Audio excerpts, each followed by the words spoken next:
نحمده ونصلي على رسوله الكريم أما بعد فأعوذ بالله من الشيطان الرجيم بسم الله الرحمن الرحيم يا أيها الذين آمنوا ادخلوا في السلم كافة ولا تتبعوا خطوات الشيطان إنه لكم عدو مبين صدق اللہ العظیم۔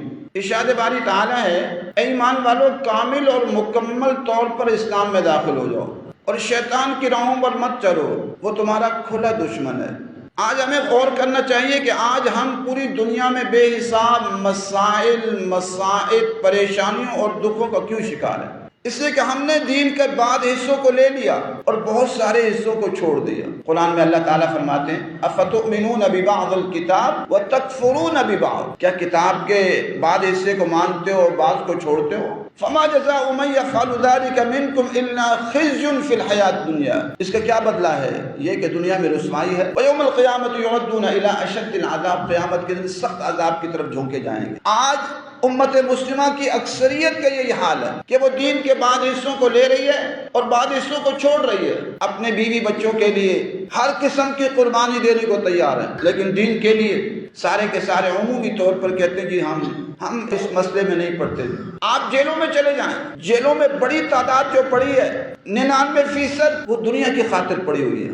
بیوی کے جھگڑے، رشتے کے جھگڑے، مال کے جھگڑے، دولت کے جھگڑے، زمینوں کے جھگڑے، یہ سارے جھگڑے دنیا کے ہیں، لیکن دین کی خاطر کوئی جیل میں جاتا ہے؟ بہت بڑی کم تعداد۔ بیوی کی خاطر کتنے لوگ لڑتے نظر آتے ہیں، اور ایک حد تک لڑنا بھی چاہیے اگر خدا نہ خواستہ بیوی کو کوئی نقصان پہنچا رہا ہے، لیکن جب دین کی باری آتی ہے یار ہمارا اس سے کوئی تعلق نہیں، بس اس پہ ہمیں پرامن رہنا چاہیے۔ لیکن اگر کوئی زمین پر قبضہ کرے، جائیداد پر قبضہ کرے اور اس کے رشتہ لے جانا چاہے، بلوچوں میں، سندھیوں میں، پنجابیوں میں، اکثر میں اگر ایک رشتہ کہیں ہو گیا ہے، کوئی دوسرا وہیں کرنا چاہتا ہے، لڑائی ہو جاتی ہے۔ یہ تو میری امانت ہے، کتنے قتل ہو جاتے ہیں صرف عورت کی خاطر، لیکن دین کی خاطر جب بات آتی ہے تو کہتے ہیں ہم پرامن لوگ، ہمارا اس سے کوئی تعلق۔ اس میں علماء کی بڑی تعداد بھی ایسی ہے، اہل تبلیغ بھی ہے، اور بہت سارے اور طبقوں کے لوگ بھی ہیں۔ تو اسلام ہمیں کہتا ہے کہ اسلام میں کامل اور مکمل طور پر داخل۔ آج کروڑوں مسلمانوں کی وجہ قطع انگریزوں کی،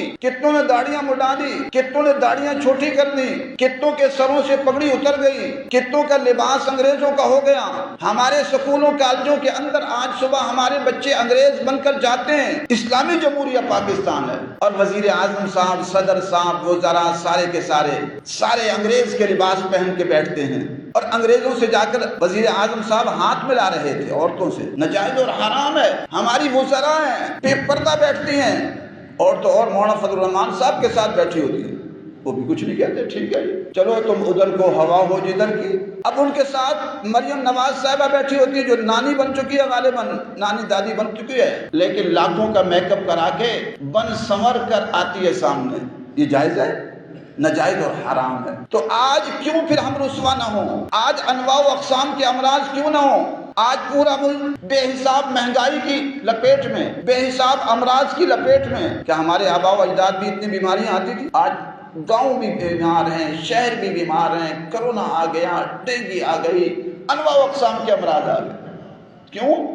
اسی کہ ہم دین کی خاطر قربانی نہیں دیتے۔ جو لوگ دین کی خاطر قربانیاں دیتے ہیں ان کو اتنے امراض نہیں آتے ہیں۔ اب کتنے مجاہد انہوں نے ہمیں بتایا کہ ہم راتوں کو جنگلوں میں سوتے تھے، رات کو سردی ہوتی تھی تو ہمارے نیچے آ کے بچھو اور سانپ بھی لیٹ جاتے تھے کچھ گرمی حاصل کرنے کے لیے، لیکن کہتے کچھ نہیں تھے۔ ہمیں تو مچھر نے ستایا ہوا، ڈینگی نہیں، ایک چھوٹا سا ہے۔ اللہ تعالیٰ دکھا رہے ہیں اپنی عظمت اور شان۔ مجھ سے تعلق توڑو گے تمہیں مچھر بھی تنگ کرے گا، مجھ سے تعلق جوڑو گے تمہیں شیر بھی کچھ نہیں کہے گا، اور سانپ اور بچھو بھی کچھ نہیں کہیں گے، جنگل کے جانور بھی کچھ نہیں کہیں گے۔ یہ صحابہ کرام بھی تو تھے۔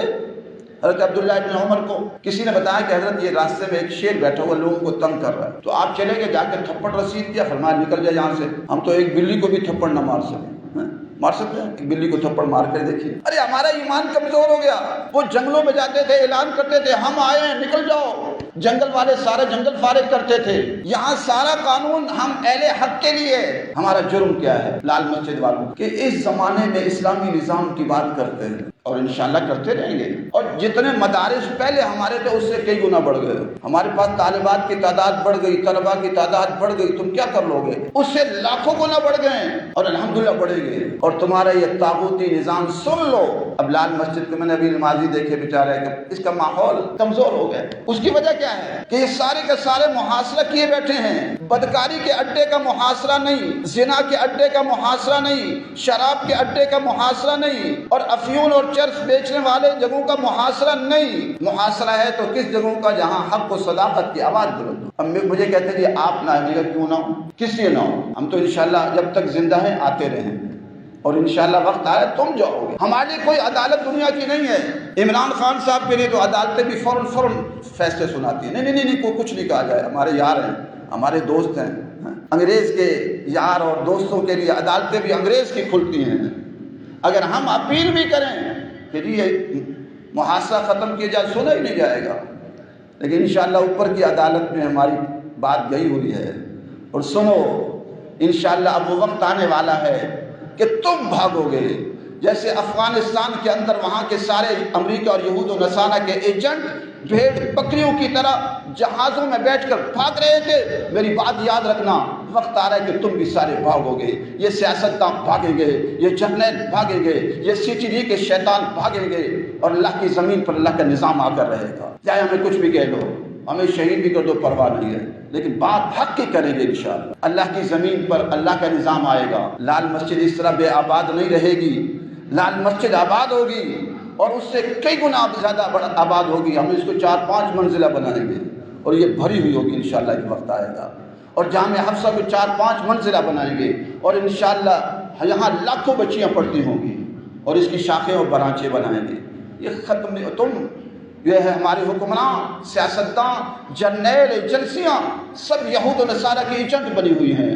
ہمارا عدالتی نظام اب تک انگریز کے نظام پر فیصلے کر رہا ہے.